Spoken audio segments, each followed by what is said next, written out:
Hello and welcome back to my channel. On this video, I'm going to talk about all of the books that I read in June, and there were quite a few.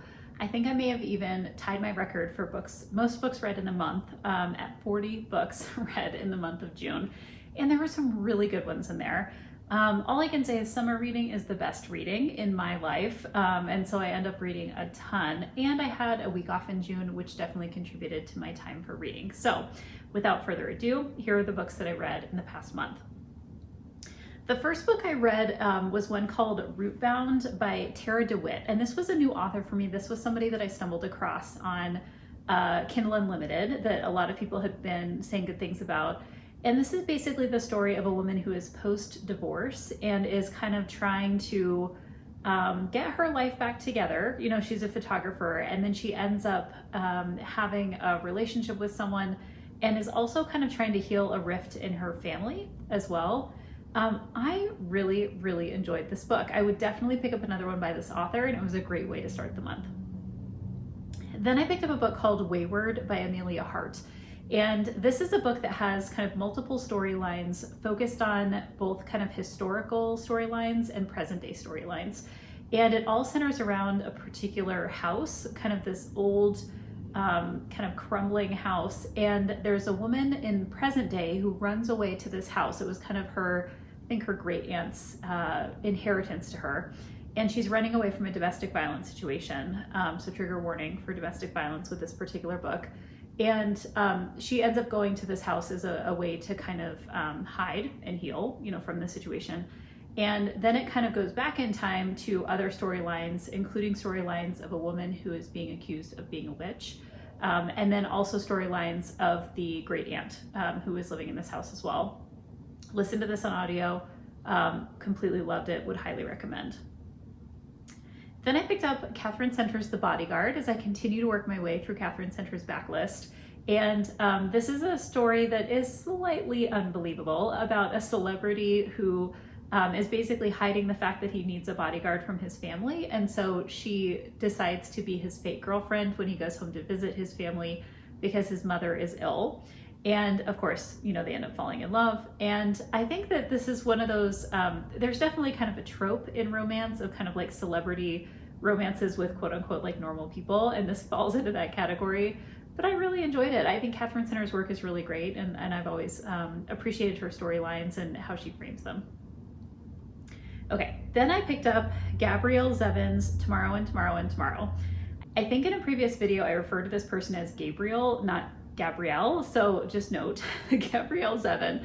And this is a story that I think has gotten a lot of hype. It is about a couple of college-age students who design a video game together. They've known each other actually since their childhood, but they come together in college to design a video game together. And it's very much about kind of like both platonic and romantic relationships that you have in adulthood, but also this concept of like found family. And I really like this one. Did listen to it on audio, but I had a hard copy in front of me at the same time. Would highly recommend this. I think that it's definitely not one of those things that you have to know or like video games in order to enjoy the story that's put together here.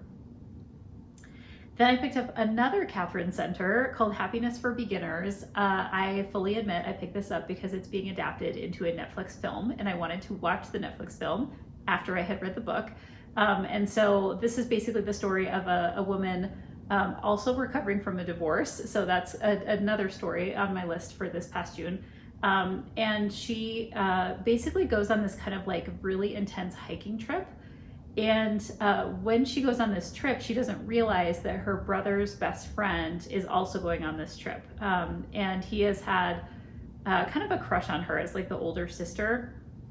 And it's basically them going on this like survivalist hiking trip together. I will definitely watch the movie. I enjoyed the book as well and look forward to seeing how they adapt it. Okay, then I picked up a book called One of Us is Lying by Karen McManus. This is a book that was actually recommended by somebody who follows this channel and wanted to see if it would be interesting to me. And it is a YA mystery about a boy who is killed. And then it's kind of like a closed room mystery where there's only certain people in the room when this happens. And so there's kind of a small subset of characters that you're kind of wondering who was responsible for the death of this high school boy. And this is a series, so it goes on from this first book.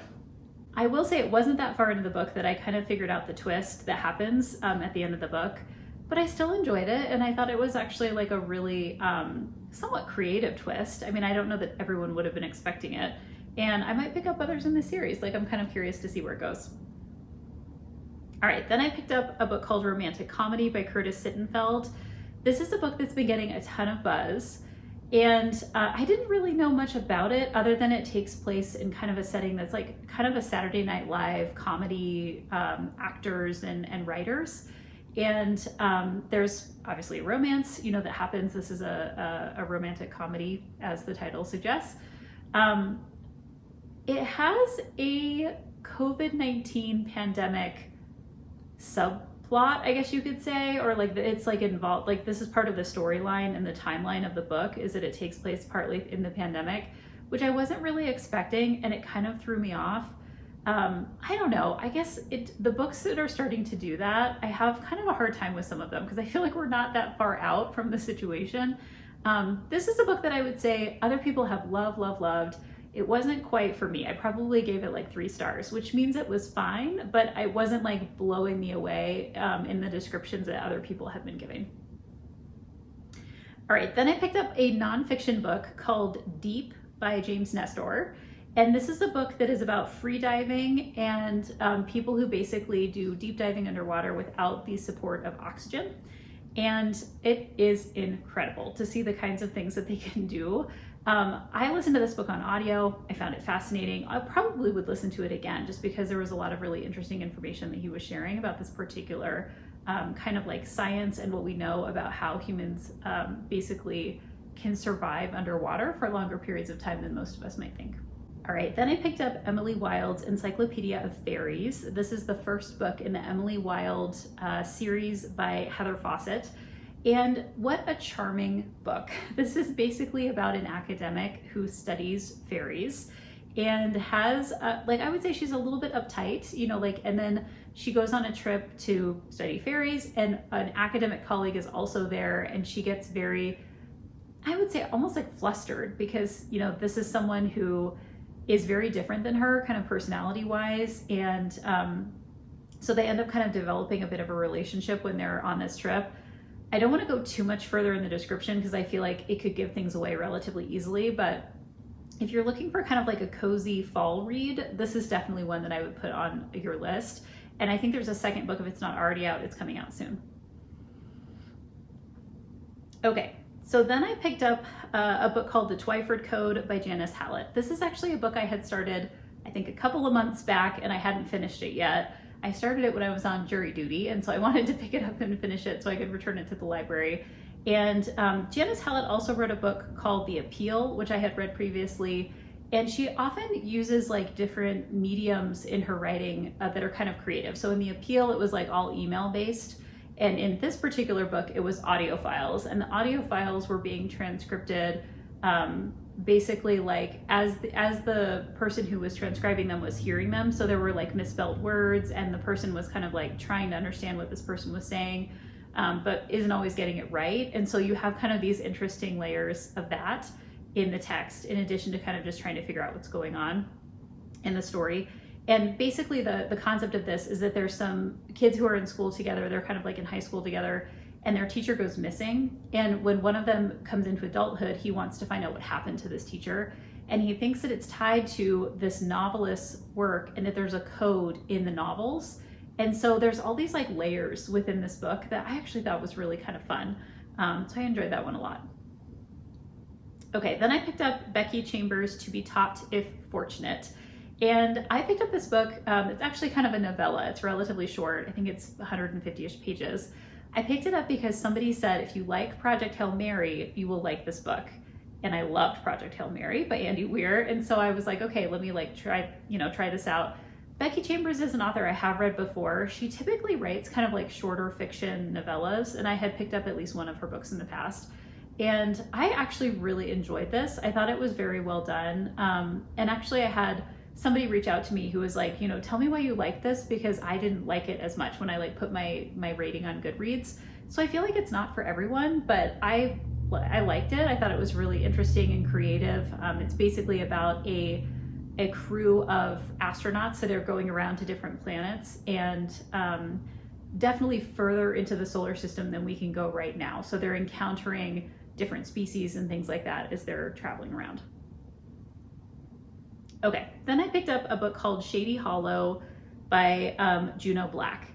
This is the first in a series called Shady Hollow, and it's basically about a murder mystery that takes place with animals. So there are no humans in this book, and it's basically about these animals that live in Shady Hollow, and there's a murder, and they're solving the murder.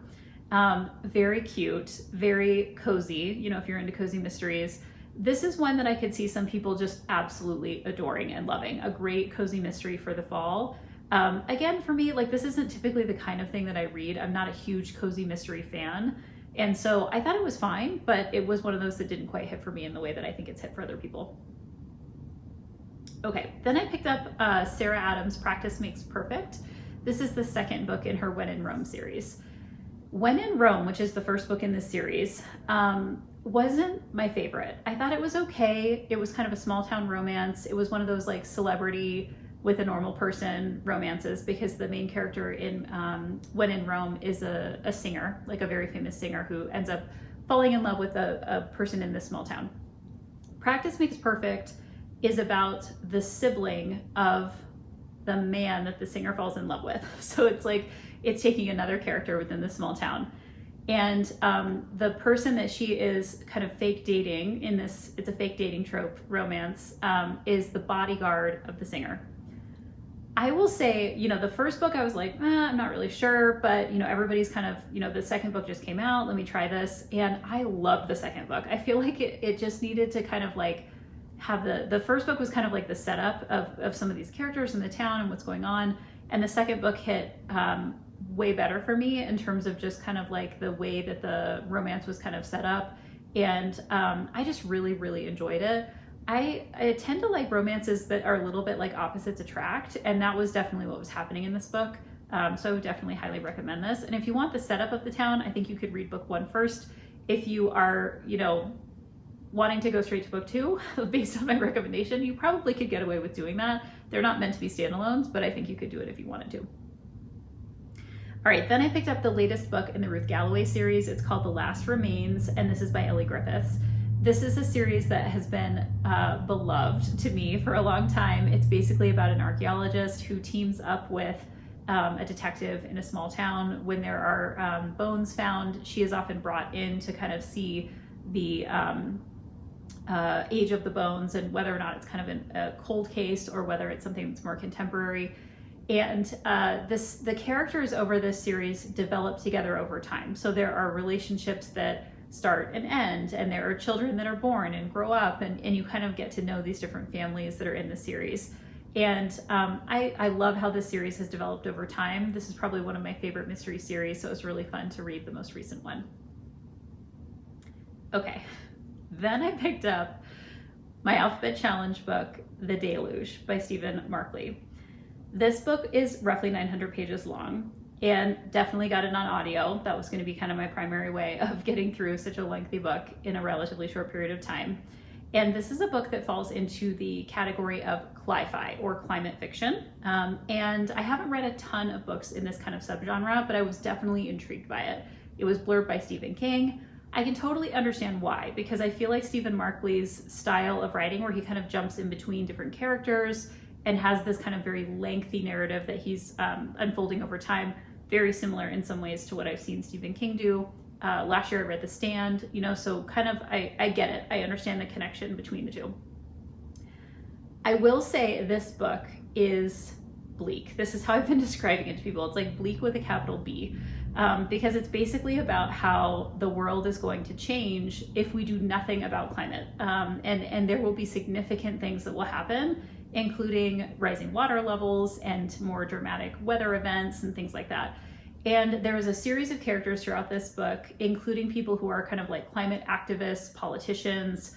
I mean, there's a number of different people that are coming together over time, and they all have a different kind of role to play within this larger kind of climate issue. I actually really liked this book. I think if you can get over the bleakness of it, I would definitely not read it if you're feeling a little blue. I mean, like it's a pretty intense book, but I thought the way that the author kind of pulled this all together was really, really well done. And often I find that if somebody has taken the time to write, you know, a 900-page book or a 1,000-page book, I'm willing to give it a shot, because like that's a huge amount of time investment. And for somebody who really knows the craft and can kind of pull a bunch of storylines and character development together, this is not one of those books that I felt like needed to be edited down. Sometimes you read a lengthy book and you think, did this all really need to be there? I liked all of it. I thought it all came together in a really great way. There are some kind of little like news artifacts and things that are put into the book that I think are helpful to see visually. But I really also love the audio. I listened to the audio while I was reading the book as an ebook, and enjoyed, you know, both of those mediums. So would highly recommend that one. Okay, then I picked up a book called The Do-Over by Lynn Painter. And I'm clicking in to see what I scored this one. I was going to say, this did not feel super memorable to me. This is basically about a girl, it's young adult. So this is, I think, a high school student who has to relive her Valentine's Day over and over again because she catches her boyfriend cheating on her, and then doesn't really understand why she has this kind of like Groundhog's Day phenomenon where it keeps repeating the day. And she starts to kind of befriend this other character in the book. And they, you know, eventually she starts to see the difference between kind of this boyfriend and this other character that she's starting to like. I gave it 3 stars. It was fine, but it wasn't something that like really stuck out to me. It could have been because of the young adult, but I don't know that young adult, I mean, I score young adult typically pretty high if it's something that I enjoy. So it was one of those things, I think maybe the tropes were a little bit, I don't know, like I've read a lot of Groundhog's Day type books in the past. So, you know, if you're interested in that kind of storyline, it was definitely cute, but I feel like there could have been maybe some deeper themes in there that weren't really coming to the surface. Okay, also in the month of June, I ended up reading the 6th and the 7th book in the Edge of Collapse series by Kyla Stone. The 6th book is called Edge of Survival, and the 7th book is called Edge of Valor. And this is the conclusion of that series. So I have talked about this series on previous videos. It is basically about a community, a couple different communities that undergo an EMP attack, and it affects all these different characters in different ways. And basically when you have an EMP attack, it cuts out like cars, cell phones, you know, a lot of things that run on electricity. And so you basically see this town of people trying to recover from this. And it creates these different factions and a lot of kind of like politicking and a lot of like just real challenges for this town that is trying to figure out how do they survive in kind of this new space. So I really enjoyed this series. I listened to it on audio. I felt like it went very fast, and it was one of those things that I was glad that I was able to kind of read it in a relatively short period of time, because I felt like the way the books build on each other, it was helpful to kind of read them in a short period of time.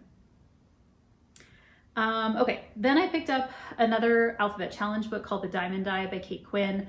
This is a historical novel about a woman who is a sniper and is basically like a trained sniper, and we get to hear her background and her story of how she becomes a trained sniper, and then kind of present day in the book, at least, what's happening, you know, to this particular character.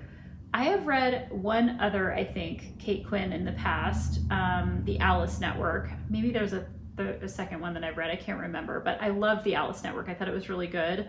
The Diamond Die I thought was really well constructed, but I didn't have the same kind of emotional impact as The Alice Network did, which is basically about a group of female spies. Would definitely pick up another Kate Quinn. I feel like historical fiction is not typically my genre, so it doesn't surprise me that this was like a little bit of a miss for me, but I'm gonna keep trying because I think there's some really good historical fiction out there that I would love to like keep trying in this genre and see what I find. Okay, then I picked up a book called Begin Again by Emma Lord. This was like a random book that I saw at my library and I liked the cover. You'll see this is a common thing for me to pick up random books because I like the cover.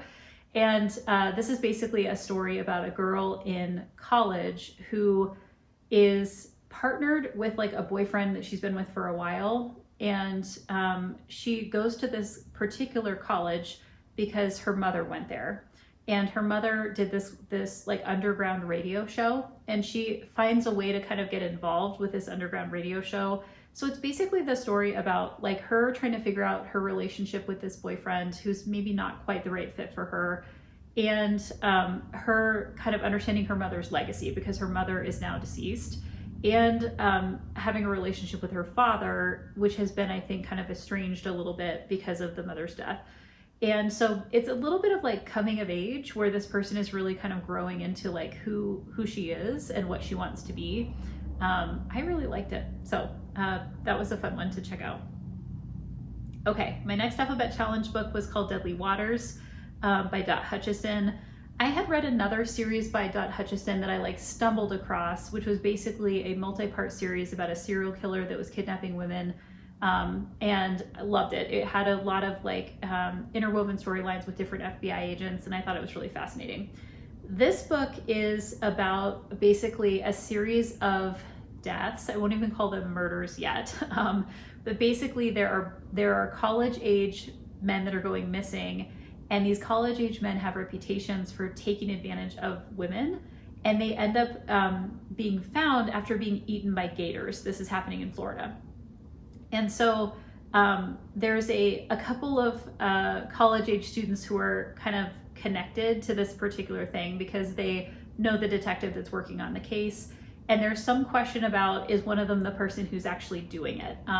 Is this the person who should be a suspect in the crimes? Because she's very vocal about protecting women against like sexual assaults from college-age boys. I don't want to give too much more away, but I liked this one. I liked the other series by this author better, and probably just because I'm kind of a sucker for series. I love character development over time. This says it's the first in a series, but there is not a second book out yet, so it may be that we see these characters come back from this author. Okay, then I picked up a book called Missing Daughter by Rick MOFINA. This book randomly came on my radar because it was on sale as a Kindle ebook, and I was intrigued by the description, which was basically a girl goes missing. She's kind of like an adolescent girl, and she goes missing, and then her family is like trying to figure out what happened to her. But then I went on to Scribd, which is a place that I have a subscription, and they had a copy of this on an ebook, and I just like randomly started reading the first few pages and got completely sucked in. Something I should say about this book is it's not incredibly well written. I would be very curious to read this author's other work because he has a bunch of books. Like I've now seen his books everywhere. Like now that I'm aware that this person exists, I've seen this author, in multiple places online. But this was an older book. This was like something in his backlist. So what it makes me wonder is, does he have a new book out and all of his backlist is now like on sale or something because he has a new book out? The plotting was really fun, super fast paced. I was really interested to see where things were going. But in terms of like the quality of the writing and the dialogue and things like that, I was like, this is so interesting. Like, and the book was rated pretty well, on Goodreads and Amazon. And I was like, this is so curious to me because I don't feel like the writing is like top notch, but the plotting was really great and I was completely sucked in. So I want to try out more from this author just to try to get a sense of like, is that what all of the books are like? Or was this one kind of strange in that way? I don't know. But lots of twists and turns. Really loved how the book ended. Would definitely pick up another by this author just to try it out. I also read the fourth book in the Kay Scarpetta series. I am trying to pick up the pace with this series because I have 22 more books to read or something by the end of the year. And the fourth book is called Cruel and Unusual. And this is a book where basically you're starting, as the books go on, you're starting to have Kay Scarpetta, who's a coroner. She has a niece character who starts to come into the books, and her niece is aging over time. And so we're starting to see that character development. And basically all of the books involve usually interconnected crimes. There's usually not just one crime, but there's multiple that she's kind of working on. And then you kind of get a sense of, are there connections between them, or are there multiple different cases that end up, coming to some kind of conclusion. Her work is also highly political because she's a coroner for a large city. And so that kind of layers of politics often come into the storyline as well. I enjoyed this one. I mean, I'm not going to go into super deep with the plots because I think with a long running series like this, in some ways it's less about the plot. It's more about just kind of the character and how they develop over time. So I'm always, curious to see how the rest of the books will go in this particular series. Okay, then I picked up a book called The Retreat by Zara Rahim, and this is a random book that I saw at the library, liked the cover, picked it up, and was able to get it on audio, and so I listened to it.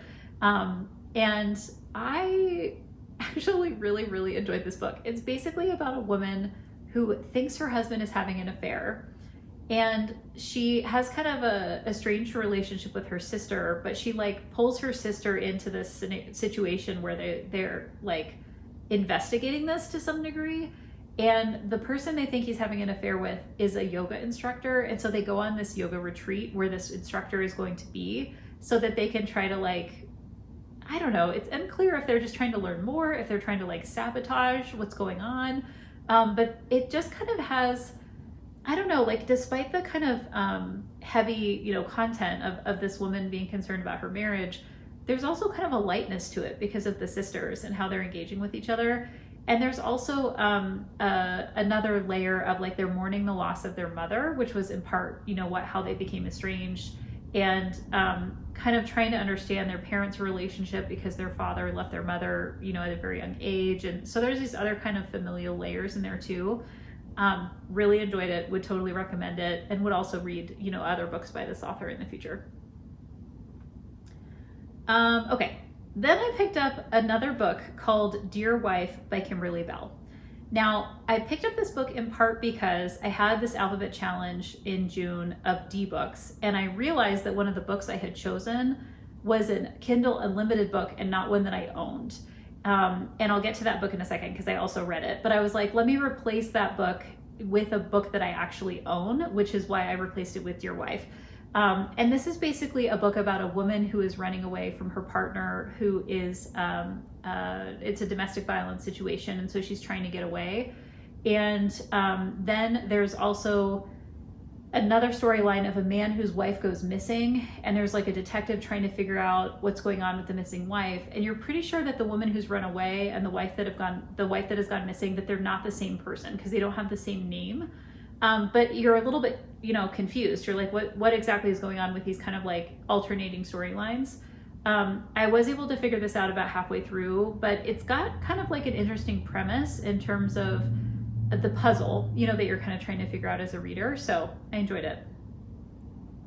Okay, then I picked up the third book in the A Good Girl's Guide to Murder series called As Good as Dead by Holly Jackson. I loved how this series wrapped up. So initially, this is basically about a girl in high school who is solving crimes, missing people, murders, and we see this happening in the first couple of books in this series. And she has a true crime podcast that she's doing. Like, this is checking so many of my boxes. I don't want to tell you what happens in the third book because I feel like it would give away like a pretty massive spoiler, but it is so satisfying. And you feel like what has happened with this primary kind of main character just completely comes full circle in terms of like what she's learned about crimes and like how that comes out in this particular storyline. Highly, highly recommend reading all three, definitely reading them in order, and definitely reading them in like a relatively short time period because there's a lot of ways that the storylines are interconnected across the three, and there are a lot of characters who continue to come up across the three. I loved it. I thought it was really great. Okay, then back to that book that was the Kindle Unlimited book that started with D. That was Don't Believe It by Charlie Donnelly. And this is basically I've read other Charlie Donnelly books in the past, at least one, and they're typically like a puzzle, like they're kind of like a psychological, usually some kind of murder mystery. And the one I had read before, I'm trying to remember the title, something about 20 years. It was basically about a mystery involving remains that were found in the September 11th plane crash and something tied to that. This particular storyline is basically about a girl, a woman who's younger. She's accused of murdering her boyfriend in another country, and she gets imprisoned in that other country for the crime. And there's a person creating a documentary basically questioning whether or not she actually was the one who committed the crime. And I don't want to go too much further because it'll start to give things away, but I really liked this one. I loved the puzzle component of it. I loved that it ended with kind of like an ending where it kind of gets you thinking about like, okay, so what exactly does that mean? That's like a really fun way, I think, to resolve different kinds of basically like psychological thriller plots. So I did eventually read this book, even though I swapped it out for something else in my alphabet challenge. Okay, then I picked up another alphabet challenge book called Defy the Night by BRIGID KEMMERER. I stumbled across BRIGID KEMMERER, I think last year, and she typically writes young adult fiction. This is a story about, it's kind of like a fairy tale. It takes place in a kingdom where there's a prince and a royal family. And basically what is happening is there's an illness and there's a particular cure for the illness, but the cure is being kind of controlled because there's a certain, it's basically like created out of a form of vegetation and there's not very much of it. And so like not everybody can have the cure to this illness. And there's a young girl who's basically making the cure and distributing the cure illegally. And she's doing this with the help of an anonymous partner. And they go out and kind of do this in the night, and they don't know who each other are, so that they can't like endanger each other if one of them is caught. She ends up going to the palace and basically like forming a relationship with some of the people at the palace. Now, I don't want to go much further than that. Spoilers. But there's a second book in this series. There's a third one coming out very soon. I am really interested to pick up the remaining two and see kind of where this goes. I actually immediately went to the library and got book number 2. So haven't listened to it yet, but I'm excited to dive in and kind of see where the storyline goes. Okay, then I picked up a book by Maggie Smith called You Could Make This Place Beautiful. This is her memoir. And she had another book that I had read, I think last year, called Keep Moving, which was basically, I think, like a poetry collection and kind of a memoir following her divorce as she was going through a divorce. This is the memoir that is more about how the divorce came to be, and it talks about her relationship with her partner and how she kind of started to work through the trauma, basically, of like going through this divorce with a couple of young children. I will say that, you know, if you have, like, if divorce is a trigger warning for you, like this entire book is about divorce. Like it was challenging, like as a long married person, but as a child of divorce, it was a little hard to read. Like, I mean, there's just a lot about divorce that I think for some people is really hard, either whether you're going through it or you know someone who's gone through it. However, I really enjoyed this book. I think Maggie Smith does a really good job of playing with things like metaphor and poetry. She is a poet, she's known for that. And I enjoyed kind of her take on the situation and kind of how she was working through it. Okay, then I picked up a book called Falling by TJ Newman. I read this book on audio and ebook in an evening. Once I started it, I could not put it down. It is basically about a hostage situation on an airplane, and where a pilot is basically told that his family will be killed if he doesn't crash a plane. Not giving away spoilers, this is like on the back of the book. But like I said, once I picked it up and I started listening, like I could just not stop. I wanted to go all the way through it. It's a relatively quick read, and I listened to audio at like extra speed, and so I think I finished this in like 3 hours or something like that. And I just really enjoyed it. There's another book by the same author called Drowning, and I will pick that up as well. This author is a former or maybe current flight attendant, and so like a lot of details here that are really true to life, and I thought this was really fun. Okay, a few more here. I also picked up the first two volumes in Saga by Brian K. Vaughan, which is a graphic novel. And they're just called Saga Volume 1 and Saga Volume 2. And this is basically about a man and I want to say a man and a woman. I would say a male identified alien species and a female identified alien species, because they're not human. And they basically they're different races of aliens, and they meet and begin a relationship. And they're not supposed to be in a relationship, in part because like this man is a criminal and the woman was a guard. And they, the comic / graphic novel opens with her giving birth to their child. So they have been in a relationship, she has become pregnant, and they're having a child together, but they're also like on the run. And I don't want to go into too much more detail because I think there's a lot of other layers of things that come in, like there's some bounty hunters that are trying to find them and things like that. But this is basically introducing kind of a different world where you have all these different kinds of species that are coming together.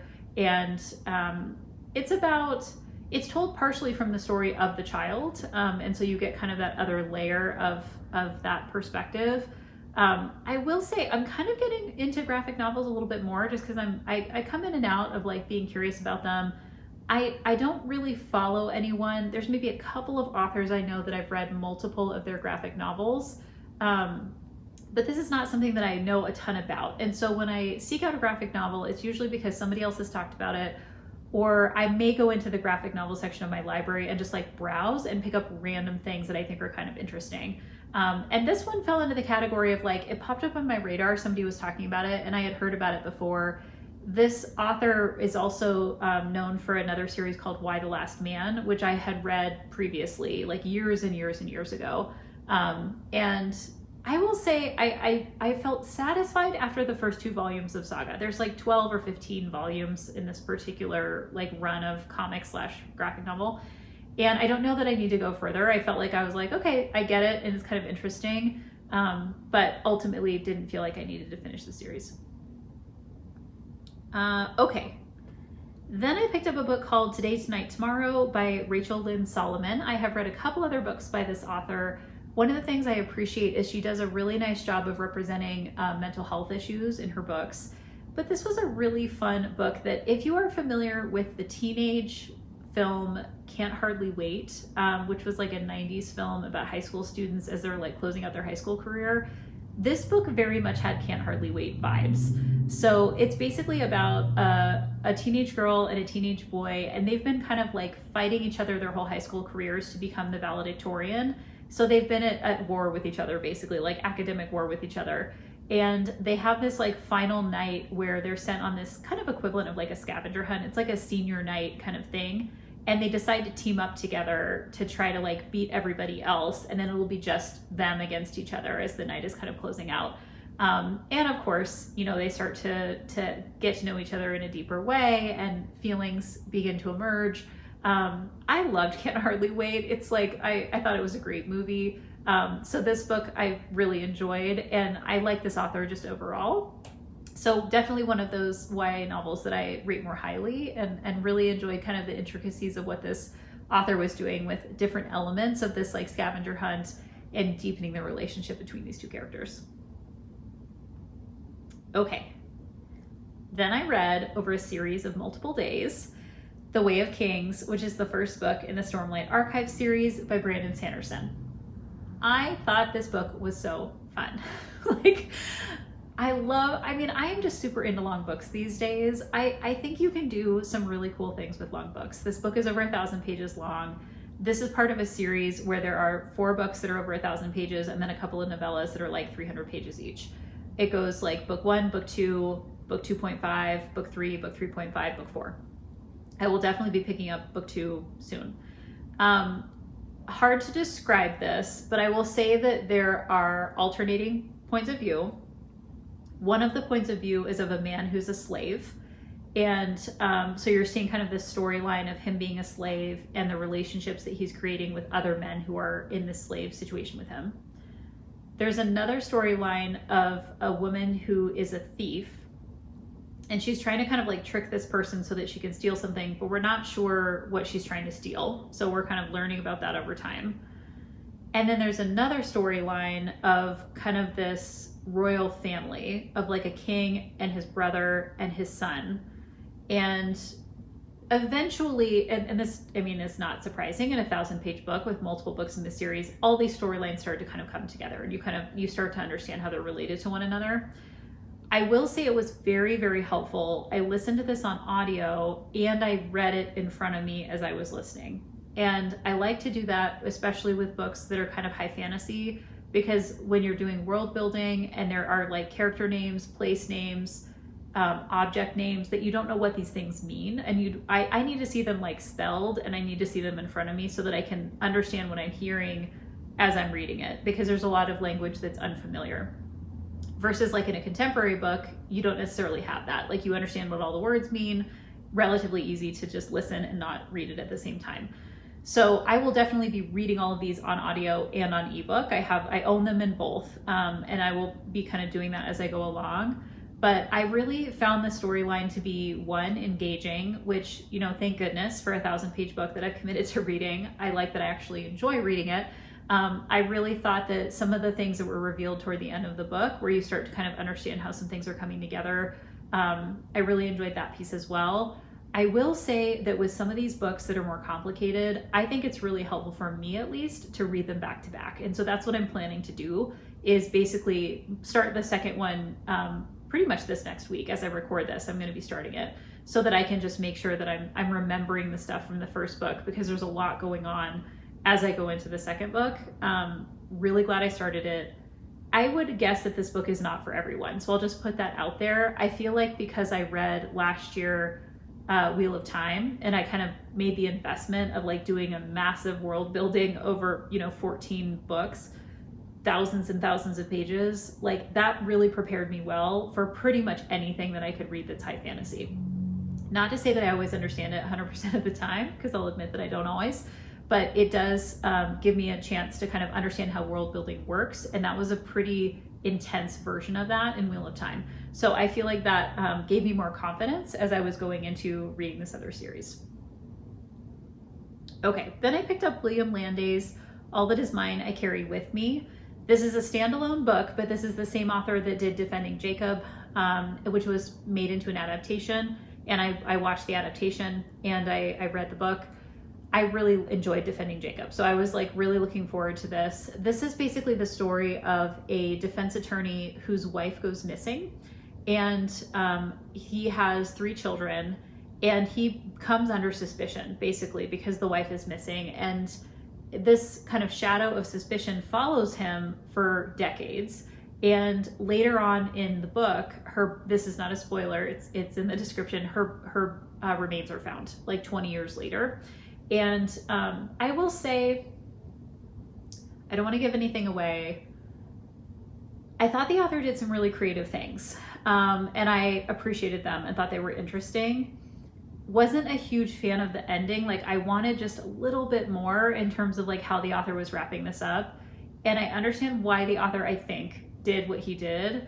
But it just was like, I mean, if I could have had just like a couple more details, it would have been super satisfying. So I'll just say that. I'd be curious if you read it, what you think. I would definitely read another book by this author. Really have enjoyed his stuff so far.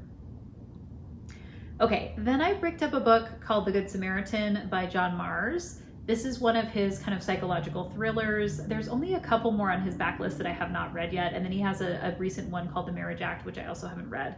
And this is basically the story of a woman who works on a suicide hotline, and she is actively trying to get people to commit suicide. And we come to understand why, throughout the story. But basically, there's a woman who is pregnant that she kind of convinces or supports. I won't say that the woman has no agency here, but basically supports this woman in committing suicide. And her husband comes to understand that she was somehow involved in it, and they begin to have almost like a war against each other in terms of like how he's trying to kind of have her be found out, and she's like fighting back basically against what he's trying to do. I will say that I thought this book was very clever. It's dark, obviously trigger warning for suicide, because this is like what the entire book is about.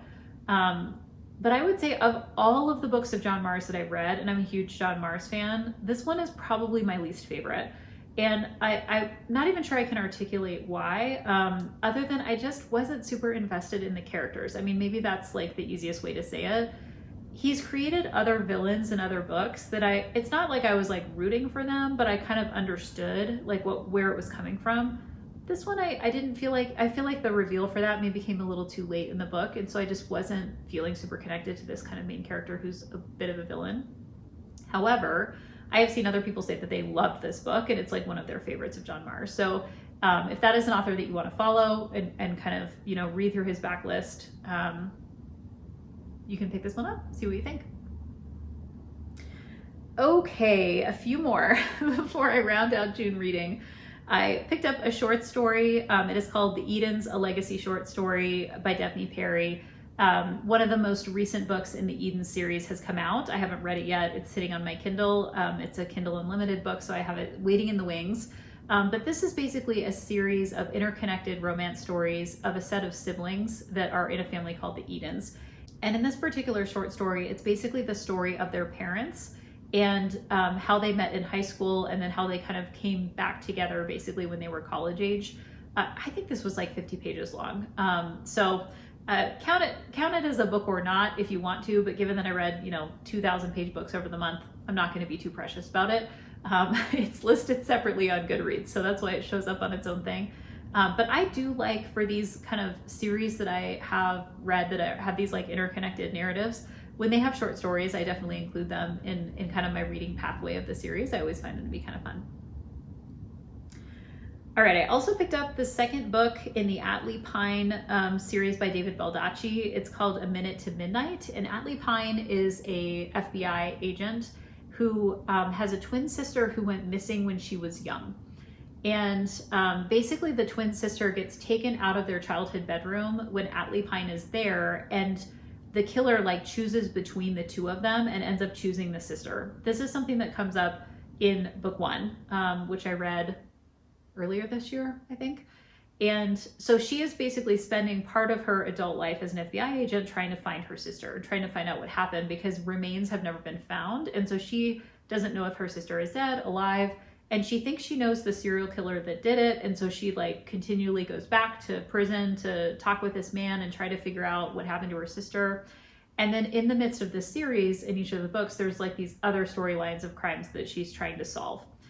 In this particular book, she's also tackling kind of the missing character of her mother, because she hasn't seen or talked to her mother in quite some time and is trying to figure out what happened to her mother.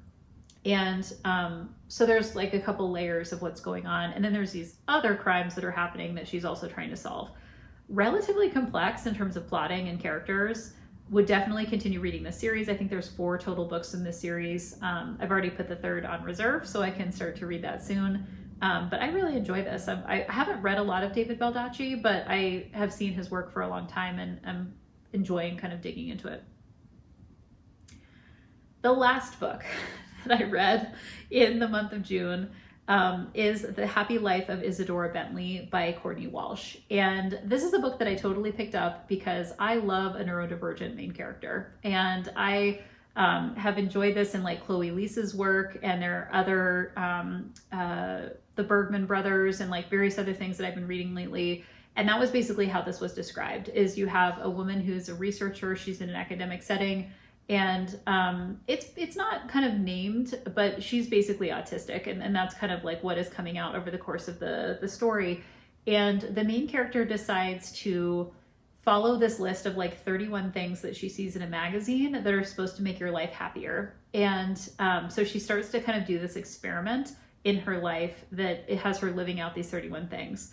At the same time, in her kind of research group, there's another researcher, a man, who is paired with her to work on a project together. And so this is definitely kind of like an academic, you know, environment of the book, which I think is kind of rare. Ali Hazelwood does this in some of her books. They're kind of STEM lab oriented, but I don't see this very often where you have kind of an academic setting. So it takes place on a college campus.